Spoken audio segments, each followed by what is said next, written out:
Qu'est-ce que Paul veut nous dire? Paul veut nous dire, faites votre choix en tenant compte de l'épreuve de feu.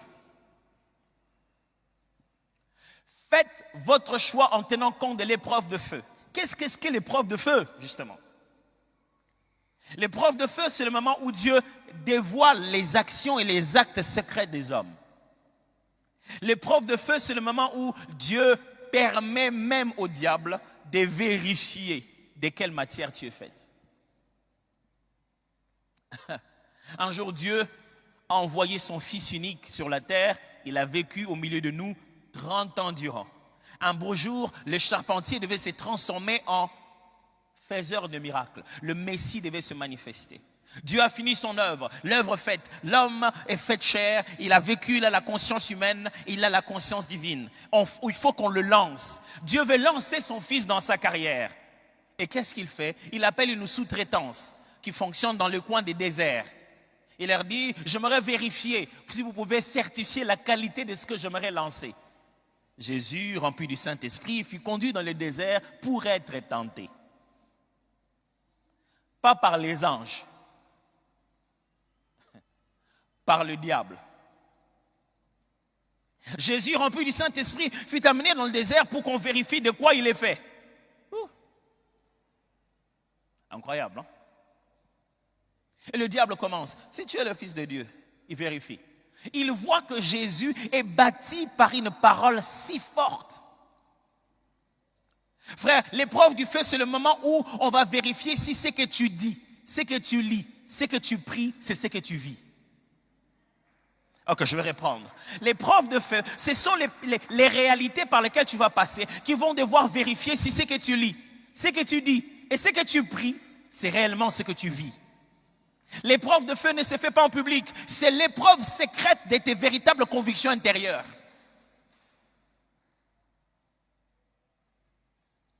Alors je vous en supplie, faites vos choix de construction en tenant compte de l'épreuve.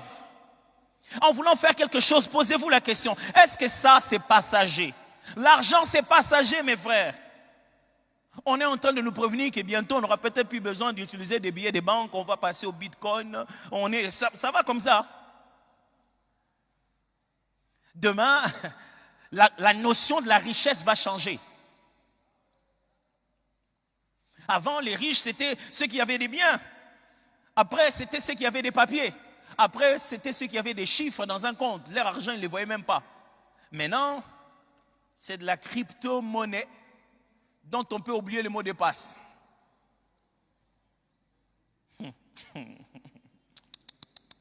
as oublié le mot de passe de ton argent.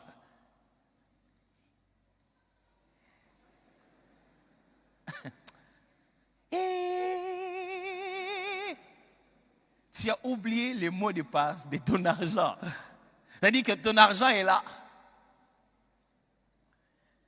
Je ne vais même pas imaginer ça.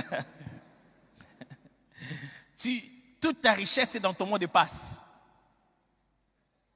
Et si quelqu'un tombe sur ton mot de passe, il tombe sur tous tes durs labeurs. Je me fais cacher ça là où je sais que moi-même... Non, mais on ne pourra rien. Le système économique est en train de changer.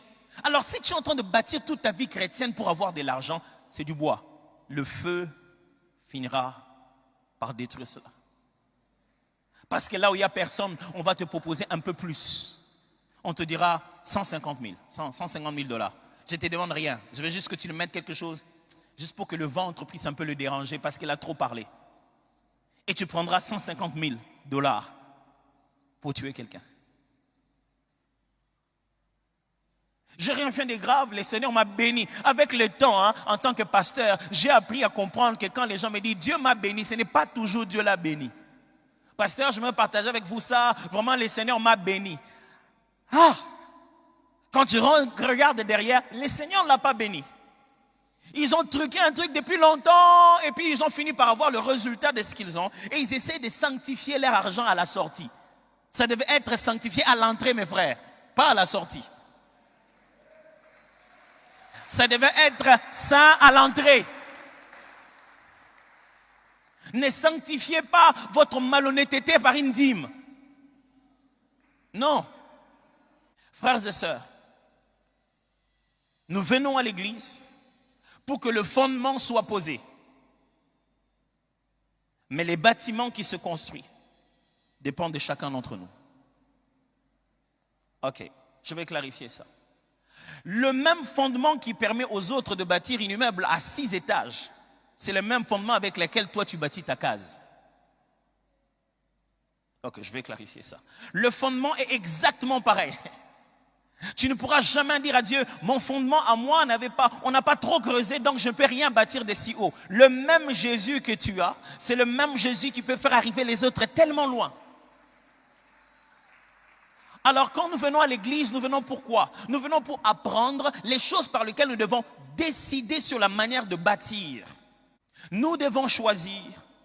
Regardez où est-ce qu'il amène sa comparaison. Paul imagine 6 genres de matériaux possibles. Il dit, certains peuvent construire avec de l'or. Si vous avez l'impression que quelqu'un a une vie en or en Christ, ce n'est pas Dieu qui lui a donné l'or. Dieu lui a donné le fondement. Et lui a choisi avec quel matériau construire. Vous imaginez construire une maison en or. Mais il dit, vous pouvez aussi bâtir avec de l'argent. Il ne parle pas des billets de banque. Il parle de la matière appelée argent. 3, il dit bâtir avec des pierres précieuses. Vous imaginez une maison bâtie avec des pierres précieuses? J'ai fait près de 6 ans vécu en Bujimaï. Donc j'ai eu l'opportunité d'aller voir les carrières, les diamants. Et c'était à l'époque où voilà, le diamant il était encore beaucoup plus visible qu'aujourd'hui.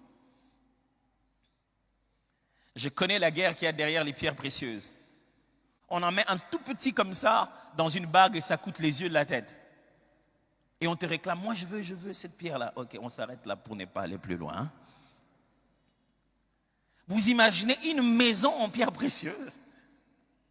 Et il dit, certains peuvent bâtir avec du bois, d'autres avec du foin, d'autres avec du chaume. Ah ok, ça on connaît quand même. Le bois, ouais, ça va. C'est quand même abordable. Il y a des maisons en bois. Du foin, ok, peut-être en campagne. Peut-être non loin de là où les gens ont leur champ. Chaume, ouais, peut-être une cabane. Mais il est en train de citer des genres de matériaux.